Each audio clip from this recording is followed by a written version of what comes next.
வணக்கம். காலை நேர பிரதான செய்திகள். விரிவான செய்திகளுக்கு செல்லும் முன்னர் முதலில் தலைப்புச் செய்திகள். அடிப்படை வசதிகள் என்று இயங்கிய இல்லம் 12 பேர் உயிர் பலி, பணிப்பாளரும் நீதிமன்றம் பிறப்பித்துள்ள உத்தரவு. கள்ள உறவால் கொலையில் முடிந்த விபரீதம். கணவன் மனைவி பிரச்சனையால் சிதையும் குழந்தைகளின் எதிர்காலம்.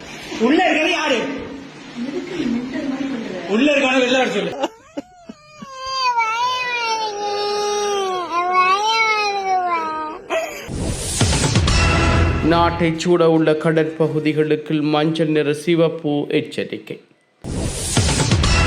தாயக எழுச்சி பாடல் சர்ச்சையில் சிக்கிய சிறையில் இருக்கும் சங்கீதனின் முக்கிய கோரிக்கை. இந்த மண்ணின் மைந்தனாக இந்த விடயங்களை காவி நிற்கின்ற சங்கீதன் இனத்தினுடைய சொத்து.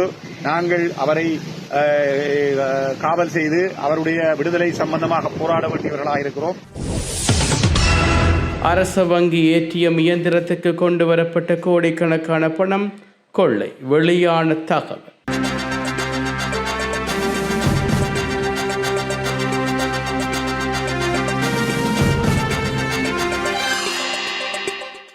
முல்லைத்தீவு தொடக்கம் காங்கேசத்துறை, மன்னார், புத்தளம், கொழும்பு, காலி மற்றும் ஹம்பாந்தோட்டை ஊடாக பொத்துவில் வரையாக நாட்டைச் சூழ உள்ள கடற்பகுதிகளில் பலத்த காற்று மற்றும் கொந்தளிப்பான கடல் நிலைமை குறித்து வளிமண்டல திணைக்களம் செம்மஞ்சள் நிற எச்சரிக்கை ஒன்றை விடுவித்துள்ளது. இந்த எச்சரிக்கை இன்று முற்பகல் 10:30 தொடக்கம் நாளை முற்பகல் 10:30 மணி வரை அமுலில் இருக்கும் என்றும் அறிவிக்கப்பட்டுள்ளது. குறிப்பிடப்பட்ட கடற்பகுதிகளில் காற்றின் வேகமானது அவ்வப்போது மணத்தியாலத்துக்கு 60 தொடக்கம் 65 கிலோமீட்டர் வரை அதிகரித்து வீசக்கூடும் என்று எதிர்பார்க்கப்படுகிறது. அத்துடன் கடல் அலைகளில் உயரம் சுமார் 2 தொடக்கம் 3 மீட்டர் வரை உயர்வதற்கு சாத்தியக்கூறுகள் காணப்படுவதாக திணைக்களம் கணித்துள்ளது. குறித்த கடற்பகுதிகளில் கடுமையான கொந்தளிப்புடன் காணப்படலாம் என்பதனால் கடற்படையினரும் கடற்தொழிலாளர்களும் மிகுந்த அவதானத்துடன் செயற்படுமாறு வளிமண்டல திணைக்களம் அறிவுறுத்தியுள்ளது. கொரோனை படகுள பகுதியில் உள்ள முதியோர் இல்லத்தில் ஏற்பட்ட தீ விபத்து தொடர்பாக கைதான அதன் பணிப்பாளரை எதிர்வரும் 11ஆம் தேதி வரை விளக்கமறையில் வைக்குமாறு உத்தரவு பிறப்பிக்கப்பட்டுள்ளது. சந்தேக நபர் கொரோனை நீதிவான் நீதிமன்றத்தில் இன்று முன்னிலைப்படுத்தப்பட்ட போதே குறித்த உத்தரவு பிறப்பிக்கப்பட்டுள்ளது. கொரோனை அங்குருவத்தக்கோட்ட படகுட முதியோர் இல்லத்தில் ஏற்பட்ட தீ விபத்து தொடர்பான விசாரணையில் இல்லத்தின் பணிப்பாளர் கைது செய்யப்பட்டுள்ளார். இந்த கைது நடவடிக்கை இன்று முன்னெடுக்கப்பட்டதுடன் அவரை நீதிமன்றத்தில் முன்னிலைப்படுத்த நடவடிக்கை எடுக்கப்பட்டுள்ளதாகவும் தெரிவிக்கப்படுகிறது. நேற்று தினம் இடம்பெற்ற இந்த தீ விபத்தில் 12 பேருக்கு மேல் உயிரிழந்ததாக போலீசார் உறுதிப்படுத்தியுள்ளார்கள். அத்துடன் 7 பேர் தொடர்ந்து வைத்தியசாலையில் அதிதீவிர சிகிச்சை பிரிவில் சிகிச்சை பெற்று வருகின்றனர். இதேவேளை 51 பேர் முதியோர் இல்லத்திலிருந்து பாதுகாப்பாக மீட்கப்பட்டுள்ளதாகவும் போலீசார் தெரிவித்துள்ளார்கள். இந்நிலையில் சம்பவம் நடக்கும்போது அந்நிறுவனத்தின் நிர்வாகிகள் அங்கே இருக்கவில்லை என்பதுடன் அந்த இடத்திலிருந்து சுமார் 100 மீட்டர் தொலைவில் உள்ள 2 மாடி வீடு ஒன்றில் அவர்கள் தங்கியிருந்ததாக பிரதேசவாசிகள் மிகுந்த ஆத்திரத்துடன் தெரிவிக்கின்றார்கள். இது தவிர மருத்துவர் ஒருவர், தாதியொருவர், நோயாளர் காவு வண்டி உட்பட மனநல நோயாளர்களை பராமரிக்கும் இவ்வாறான நிறுவனத்தை நடத்திச் செல்வதற்கு தேவையான எந்த ஒரு அடிப்படை வசதிகளும் இந்நிறுவனத்துக்குள் இருக்கவில்லை என்றும் பிரதேசவாசிகள் கவலை வெளியிட்டுள்ளார்கள். தீப்பரவிய நேரத்தில் கொரோனை தீயணைப்பு பிரிவின் 2 வாகனங்கள் வருகை தந்து தீப்பரவலை கட்டுப்படுத்த நடவடிக்கை எடுத்த போதிலும் தண்ணீர் பற்றாக்குறை ஏற்பட்டு மீண்டும் தண்ணீர் கொண்டு வர சென்றமையினால் தாமதம் ஏற்பட்டதாகவும் பிரதேசவாசிகள் கூறுகின்றார்கள். பயங்கரவாத தடை சட்டத்தின் கீழ் கைது செய்யப்பட்டு விளக்கமறையில் வைக்கப்பட்டுள்ள சொல்லிசை கலைஞர் சங்கீதன் தன்னுடைய அம்மாவை பார்க்க வேண்டும் என அழுதார் என மக்கள் முன்னிலையில் கொள்கை பரப்பு செயலாளருமான நடராயன் காண்டிபன் தெரிவித்துள்ளார். இன்று காலை சங்கீதனை சிறையில் சந்தித்த போதே இவ்வாறு கூறியதாக அவர் ஊடகங்களுக்கு கருத்து தெரிவிக்கும் போது குறிப்பிட்டுள்ளார். குறித்த பாடகர் தாயக எழுச்சி பாடலை எடிட் செய்து தனது தளத்தில் பதிவிட்டதாக குற்றம் சாட்டப்பட்டு விளக்கமறியலில் உத்தரவு பிறப்பிக்கப்பட்டுள்ளவை குறிப்பிடத்தக்கது. பாடல்களை பாடியுள்ளார் என்ற வகையிலே இந்த கைது இடம்பெற்றிருக்கிறது. உண்மையிலேயே இந்த கைது சட்டத்துக்கு முரணானது, சட்டத்துக்கு அப்பாற்பட்டது. இந்த மண்ணின் மைந்தனாக இந்த விடயங்களை காவி நிற்கின்ற சங்கீதன் இனத்தினுடைய சொத்து. நாங்கள் அவரை காவல் செய்து அவருடைய விடுதலை சம்பந்தமாக போராட வேண்டியவர்களாக இருக்கிறோம். நான் இப்பொழுது சந்தித்த பொழுது சொன்னார், தனக்கு கனடாவிலே பாடுவதற்கான ஒரு அழைப்பு இருக்கிறது என்று சொல்லியும் அந்த அனுமதிக்காக கனடாவுக்கு செல்வதற்கான அனுமதியை அளித்து நிற்கிற பொழுது அந்த கனடாவுக்கு செல்வதற்கான அனுமதியை தடை செய்வதற்காகவே இந்த விடயங்களை அவர்கள் முன்னிறுத்தி இருக்கிறார்கள் என்ற தகவலையும் அவர் சொல்லியிருக்கிறார். எனினும் நாங்கள் இந்த விடயங்களை அடுத்த நீதிமன்ற தவணையிலே சட்டத்திறனிகள் ஊடாக நாங்கள் இந்த தகவல்களை பாரப்படுத்தி அவருடைய விடுதலைக்காகவும் இந்த அரசினுடைய இந்த அடாவடித்தனங்கள் அடக்குமுறை ஒடுக்குமுறைக்கு எதிராகவும் நாங்கள் குரல் கொடுப்போம். விடுதலை புலிகளின் எழுச்சி பாடலை பாடினார் என்ற குற்றச்சாட்டில் பயங்கரவாத தடை சட்டத்தின் கீழ் கைது செய்யப்பட்டு விளக்கமறியலில் வைக்கப்பட்டுள்ள கிளிநொச்சியைச் சேர்ந்த சொல்லிசை கலைஞர் சங்கீதன் சார்பில் உடனடியாக உயர் நீதிமன்றத்தில் அடிப்படை உரிமை மீறல் மனு ஒன்றை தாக்கல் செய்ய நடவடிக்கை எடுத்துள்ளதாக ஜனாதிபதி சட்டத்தரணி எம்.ஏ. சுமந்திரன் அறிவித்துள்ளார். யாழ்ப்பாண சிறைச்சாலையில் தடுத்து வைக்கப்பட்டுள்ள சொல்லிசை கலைஞர் சங்கீதனை இன்று நேரில் பார்வையிட்ட பின்னர் ஊடகங்களுக்கு கருத்து தெரிவிக்கும் போது அவர் மேற்கண்டவாறு குறிப்பிட்டுள்ளார். கிளிநொச்சியைச் சேர்ந்த இளம் சொல்லிசை கலைஞரான சங்கீதன் அண்மையில் விடுதலை புலிகளின் பாடல் ஒன்றை மீளுருவாக்கம் செய்து பாடினார் என்ற குற்றச்சாட்டின் அடிப்படையில் பாதுகாப்பு பிரிவினரால் கைது செய்யப்பட்டிருந்தார். இவருக்கு எதிராக பயங்கரவாத தடை சட்டம் பிரயோகிக்கப்பட்டு தற்போது யாழ்ப்பாண சிறைச்சாலையில் விளக்கமறியலில் வைக்கப்பட்டுள்ளார். இலக்கிய கலை வெளிப்பாட்டு சுதந்திரங்களுக்கு எதிராக இத்தகைய கடுமையான சட்டங்கள் பிரயோகிக்கப்படுவது சட்ட வல்லுநர்கள் மற்றும் மனித உரிமை ஆர்வலர்கள் மத்தியில் பெரும் அதிர்ச்சியை ஏற்படுத்தியுள்ளது. இந்நிலையில் இன்று யாழ்ப்பாண சிறைச்சாலைக்கு சென்ற ஜனாதிபதி சட்டத்தரணி எம்.ஏ. சுமந்திரன் கலைஞர் சங்கீதனை நேரில் பார்த்து அவரது நிலைமையில் குறித்து கேட்டறிந்துள்ளார்.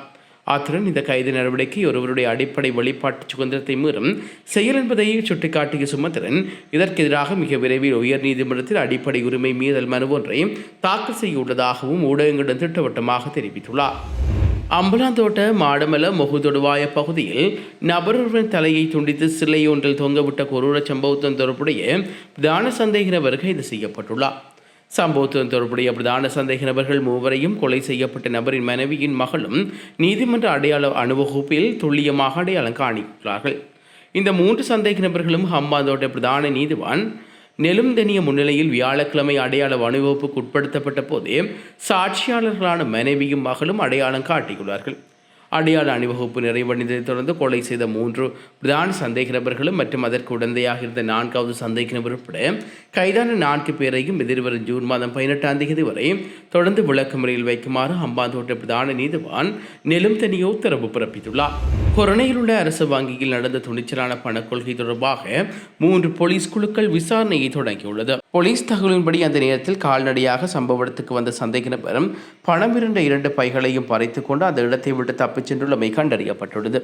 சந்தேக நபரை அடையாளம் கண்டு கைது செய்வதற்கு நடவடிக்கைகள் தொடர்ந்து இடம்பெற்று வருவதாக போலீசார் தெரிவித்துள்ளார்கள். பட்டப்பகலில் நடந்த இச்சம்பவம் ஒரு தனிநபரின் 3 கோடி ரூபாயை திருடிச் சென்றுள்ளதாக போலீஸ் ஊடக பேச்சாளரும் உதவி போலீஸ் அத்தியட்சகருமான உர்ல தெரிவித்துள்ளார். ஹொரணையில் உள்ள அரச வங்கி ஏடிஎம் இயந்திரத்தில் வைப்பதற்காக கொண்டுவரப்பட்ட பணம் அடங்கிய பணப்பை கொள்ளையடிக்கப்பட்ட சம்பவம் தொடர்பில் பல போலீஸ் குழுக்கள் விரிவான விசாரணைகளை தொடங்கியுள்ளன. ஹொரணையில் உள்ள அரச வங்கி ஏடிஎம் இயந்திரத்தில் வைப்பிற்காக கொண்டுவரப்பட்ட 3 கோடி ரூபாய்க்கும் அதிகமாக பணம் அடங்கிய பணப்பையே நபரொருவர் கொள்ளையடித்து தப்பியிருந்தார். இந்த திருட்டுச் சம்பவம் நேற்று பிற்பகல் சுமார் 2:55 மணியளவில் நிகழ்ந்துள்ளது. இந்நிகழ்வில் சந்தேக நபர் கைது செய்ய ஹொரணை தலைமையக போலீஸ் உட்பட பல போலீஸ் குழுக்கள் விரிவான விசாரணைகளை தொடங்கியுள்ளன. போலீசாரின் விசாரணையின்படி இந்த பணம் மில்லனியா, முரகல, பொக்குவிட்ட மற்றும் பிற புறநகர் பகுதிகளில் அமைந்துள்ள கிளை வங்கிகளில் ஏடிஎம்களுக்கு எடுத்துச் செல்லப்படுவதாக வைக்கப்பட்டுள்ளது. அதன்படி வங்கியின் உதவி மேலாளர் அங்கு நிறுவப்பட்டிருந்த காரில் பணத்தை ஏற்றுவதற்காக பணப்பையை நிரம்பிய 2 பைகளுடன் வங்கியின் பின்வாசல் வழியாக வெளியே வந்தபோது அவருக்கு பாதுகாப்பு வழங்க வேண்டிய பாதுகாப்பு அதிகாரிகள் அவருடன் இல்லை என்பதும் தெரிய வந்துள்ளது. அந்த நேரத்தில் பாதுகாப்பு அதிகாரி வங்கிக்குள் ஒரு புத்தகத்தில் கையெழுத்திட்டுக் கொண்டு இருந்தார் என்றும் விசாரணைகளில் தெரிய வந்துள்ளதாக போலீசார் கூறுகின்றார்கள். வங்கிகளின் பின்புறம் நிறுவப்பட்டிருந்த குளிரூட்டும் ஏசி இயந்திரத்தின் அருகே மறைந்திருந்த அடையாளம் தெரியாத நபர் ஒருவர் உதவி மேலாளர் காரை நெருங்கியதும் உள்ளே புகுந்து 2 பணப்பைகளையும் பறித்து கொண்டு தப்பிச் சென்றுள்ளமை தெரிய வந்துள்ளது. இச்சம்பவம் குறித்து தகவல் கிடைத்ததும் பாணந்துறை பிரதேச சிரேஷ்ட போலீஸ் கண்காணிப்பாளர் நிஷான் டி சில்வா மற்றும் ஹொரணை உதவி போலீஸ் கண்காணிப்பாளர் ஏக்கநாயக்க ஆகியோரின் அறிவுறுத்தல்களின் பேரில் சிறப்பு போலீஸ் குழுக்கள் சம்பவ இடத்துக்கு வந்து தந்துள்ளது. தற்போது பல போலீஸ் குழுக்கள் வங்கியின் சிசிடிவி காட்சிகளின் மூலம் தலைமறையான சந்தேக நபரை அடையாளம் கண்டு கைது செய்வதற்கான விசாரணைகளை நடத்தி வருகின்றார்கள். இந்த சம்பவம் நடந்த வங்கியின் சுற்று வட்டாரத்தில் வங்கியை தவிர வேறு எந்த சிசிடிவி கேமரா அமைப்புகளை நிறுவப்படவில்லை என்பதும் தற்போது தெரிய வந்துள்ளது. உலகளவில் பாதுகாப்பற்ற உணவுகளை உட்கொள்வதனால் ஒவ்வொரு ஆண்டும் சுமார் 86.6 கோடி பேர் நோய்வாய்ப்படுவதுடன் 15 லட்சம் பேர் உயிரிழப்பதாக சுகாதார நிறுவனம் விடுவித்துள்ள புதிய அறிக்கையில் எச்சரிக்கப்பட்டுள்ளது. உலக மக்கள் தொகையில் 5 வயதுக்குட்பட்ட சிறுவர்கள் வெறும் 9% மட்டுமே உள்ள போதிலும் உணவினால் ஏற்படும் ஒட்டுமொத்த நோய் பாதிப்புகளிலும் 1/3 பகுதியை இந்த குழந்தைகளை ஏற்றுக்கொள்கின்றார்கள். இந்த குழந்தைகளுக்கு ஏற்படும் கடுமையான வயிற்றுப்போக்கு மரணத்தை விளைவிப்பதுடன் உணவில் கலந்திருக்கும் அசானிக், ஈயம் போன்ற ரசாயன நச்சுக்கள் அவர்களின் மூளை வளர்ச்சியை பாதிப்பு, ஆயுள் கால நரம்பு குறைபாடுகளையும் ஏற்படுத்துகின்றது. இந்த பிராந்திய ரீதியாக ஆப்பிரிக்கா மற்றும் தென்கிழக்கு ஆசிய நாடுகளிலேயே இந்த பாதிப்பு மிக உயர்வாக பதிவாகியுள்ளது. உணவு நச்சுத்தன்மையால் ஏற்படும் மரணங்களில் 73%க்கும் அதிகமான பாக்டீரியா, வைரஸ் போன்ற உயிரியல் காரணிகளை விட ரசாயன நச்சுக்களே முக்கிய காரணங்களாக அமைகின்றன. குறிப்பாக உணவில் கலக்கும் கனிம அசானிக் 45% மரணங்களும், ஈயத்தின் மூலமாக 31% மரணங்களும் அமைவதுடன் இவை மாரடைப்பு மற்றும் புற்றுநோய் போன்ற கொடிய நோய்களையும் தூண்டுகின்றது. ஆரோக்கிய பதிவுகளுக்கு அப்பால் இந்த நோய் தாக்கங்களால் மக்கள் வேலைக்கு செல்ல முடியாமல் போவதால் உலகளவில் உற்பத்தி திறன் ஆண்டுக்கு சுமார் 310 மில்லியன் அமெரிக்க டாலர் பொருளாதார இழப்பு ஏற்படுவதாக உலக சுகாதார நிறுவனம் மேலும் சுட்டிக்காட்டியுள்ளது. எனினும் சுத்தமான குடிநீர், முறையான சுகாதாரம் மற்றும் உணவு பாதுகாப்பை கையாளுதல் போன்ற எளிய முறைகள் மூலம் இந்த பெரும் மனித உயிரிழப்புகளை நோய்களிலிருந்து தடுக்க முடியும் என்று வலியுறுத்தப்பட்டுள்ளது. இலங்கையில் இடம்பெற்றதாக கூறப்படும் இச்சம்பவத்தில் பலரின் மனதையும் முழுக்கியுள்ளது. கணவன், மனைவி, குழந்தை என ஒரு குடும்பம் கன நேரத்தில் சோகத்தில் மூழ்கியுள்ளது. ஒரு கணவன் மனைவி கள்ள உறவில் இருப்பதை கண்டறிந்த பின்னர் ஏற்பட்ட தகராறு கொலை வரை சென்றதாக தகவல்கள் வெளியாகியுள்ளது. இச்சம்பவத்தில் ஒரு பெண் உயிரிழந்துள்ளதாகவும் கூறப்படுகிறது. மற்றவர்களின் நிலை குறித்து அதிகாரப்பூர்வ தகவல்கள் முழுமையாக வெளியாகவில்லை. இச்சம்பவம் உண்மையில் ஒரு கேள்வியை எழுப்புகிறது. கள்ளக்காதலுடன் உல்லாசமாக இருந்த மனைவியை கையும் களவுமாக பிடித்த பிறகு அந்த பெண்ணை கழுத்து அறுத்து விட்டதாக தனது சிறுவயது மகனிடம் புலம்பி இந்த தகப்பன் வீடியோ போட்டிருந்தார். மகனையும் கொன்று தானும் இறப்பதாக வீடியோ ஒன்றையும் தன் இன்ஸ்டா பக்கத்தில் பதிவு செய்துள்ளார். அதன் பிறகு நடந்த சம்பவங்கள் தெரியவில்லை. தவறு செய்பவர்கள் சிலர், ஆனால் அதன் விலையை செலுத்துவது, அப்பாவி குழந்தைகள் சிதைவது, ஒரு குடும்பமே அழிவது பலரின் எதிர்காலம். இந்த சிறுவனின் முகத்தை பார்க்கும்போது மனம் கனங்கிறது. கணவன் மனைவி இடையான பிரச்சனைகள் எதுவாக இருந்தாலும் அதன் பாதிப்பில் குழந்தைகள் சிக்கக்கூடாது. கோபம், துரோகம், பழிவாங்கும் உணர்வு ஆகியவை ஒரு நொடியில் பல உயிர்களை சீரழிக்கக்கூடும். குடும்பத்தின் அடித்தள நம்பிக்கை அது உடையும் போது அதிகம் பாதிக்கப்படுவது குழந்தைகளின் வாழ்க்கையே. சம்பவம் தொடர்பாக அதிகாரப்பூர்வ தகவல்கள் மற்றும் விசாரணைகளின் முடிவுகளின்படி அடிப்படையிலேயே இறுதி உண்மைகள் உறுதிப்படுத்தப்படும் என்பது தெரிய வருகிறது.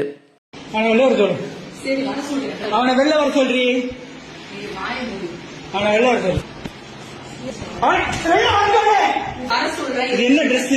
யாரு உள்ள இருக்காங்க? உள்ள இருக்கிறது யாரு? உள்ள இருக்கான வெளில வர சொல்லு. வர சொல்லு. அப்போ வாழ்க்கை நாசம் பண்ணிட்டேன்டா, என்ன மன்னிச்சிரு. ஐயோ